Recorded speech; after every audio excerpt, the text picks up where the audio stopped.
What concerns me about what Israel is doing is not their efforts to get rid of Hamas, but because of the particular nature of Hamas embedding themselves amongst civilian populations with the massive amounts of civilian casualties that will inevitably come, and that figure will grow and grow and grow.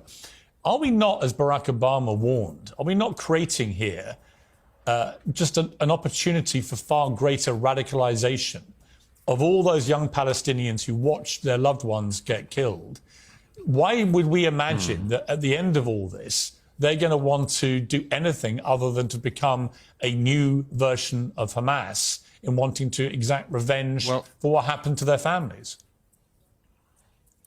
Well, two things. One is, if you just follow the logic of what Barack Obama said, then you just shouldn't do anything. If you're Israel, you should be attacked and just sit back and say, great, we'll wait for the next one. But the second and more important thing is, your question supposes that there is a sort of peaceful Palestinian population in the Gaza who would love a two-state solution, and then a few bad apples in Hamas. I think that's not true. Why is it that when one of the victims of the music festival, a poor young German Jewish girl, who it seems was raped and then brutally murdered and taken into the Gaza naked. Why was it that you can find, and anyone can find this online, a crowd of ordinary Gazans? It wasn't Hamas, it wasn't a Hamas rally. Ordinary Gazans spitting on her body, hitting her body, mutilating her body further as it went down the street. Does that strike you, Piers, as a placid population of peacenik types who are just desperately waiting for a two-state solution to be put back on the table for the millionth time in the last 70-something years? It doesn't seem like that to me. No, but there are over 2 million people in Gaza, and there weren't 2 million people in that video clip. There were a few hundred. So I don't like to make... Yeah, well, a few hundred at random. A few hundred at random. And did you see anyone in it saying, hey, guys, stop. We're not meant to mutilate the bodies of girls or rape them in public? No, I didn't see that. But then what you're really articulating, correct me if I'm wrong here, but isn't what you're articulating really an endorsement of collective punishment, where you assume they're all guilty? No. And if they don't stand up to Hamas, they're also guilty. Well, and that's where people have a problem, I think, with the moral line here, which is no, if you hold all the Gazans equally responsible, then is that not collective punishment, which is illegal? Well, first of all, there is some responsibility for the peoples in the Gaza.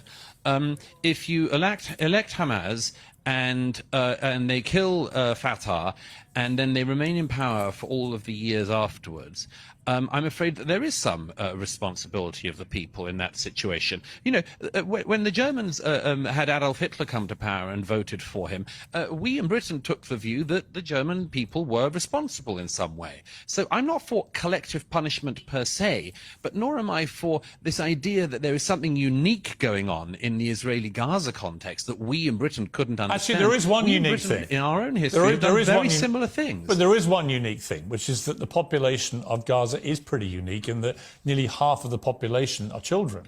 That is a unique situation. No, I'll tell you what's unique about the population of Gaza. It's the only population in the world where people routinely claim Israelis are committing genocide, but which has a population boom all of the time. I mean, that strikes me as being quite an interesting thing about the Gaza.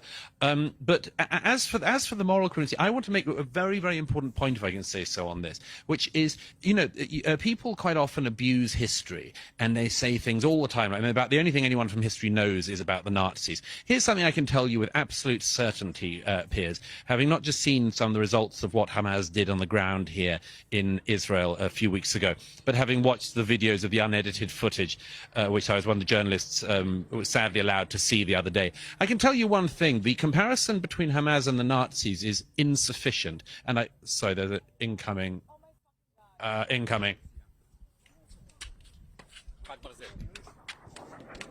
Get safe, Douglas.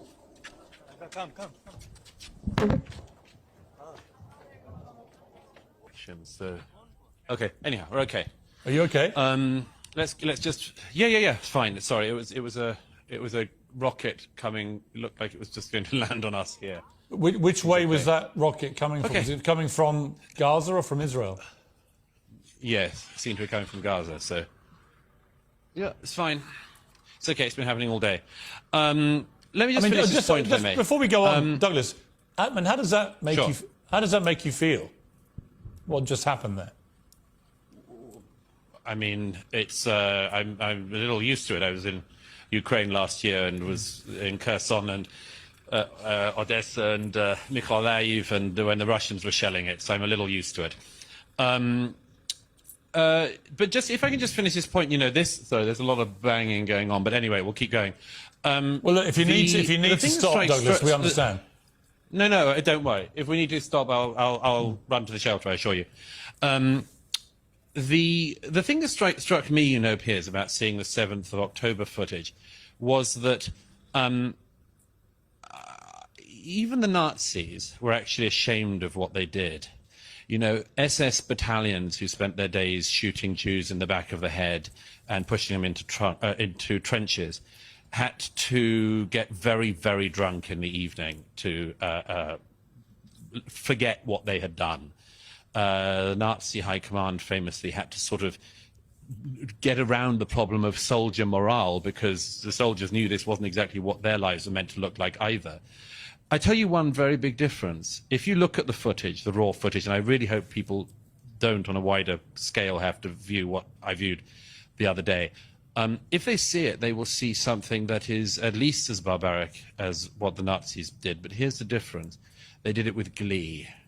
They were deeply proud. You see people trying to, taking the head off a young Israeli man with a shovel and then calling their parents back in Gaza and telling them, Father, I've killed 10 Jews with my own hands. Get mother on the phone. I want to tell her how great a job her son has done. I come back to this thing. I'm not exaggerating with this. It's very, very interesting, and people need to realize you had this situation with the Nazis, where they also were a genocidal anti-Semitic organization, but they tried to cover their crimes up. Hamas are actually proud of them, and they've said they will do them until the whole world is clear of Jews. Yeah. So I suggest we take that seriously, and I think that Israel is taking it seriously. I hope they continue to take it seriously, but I think the world should take it seriously, and that includes Britain. And when I hear British journalists, British commentators, and British politicians lecturing the Israelis on what they should do, I think, I'm sorry, this shows a failing in our country. It shows that we in Britain cannot enforce our laws. We don't even enforce our borders in Britain. It's us that is the weak link in the international security chain on this, not Israel.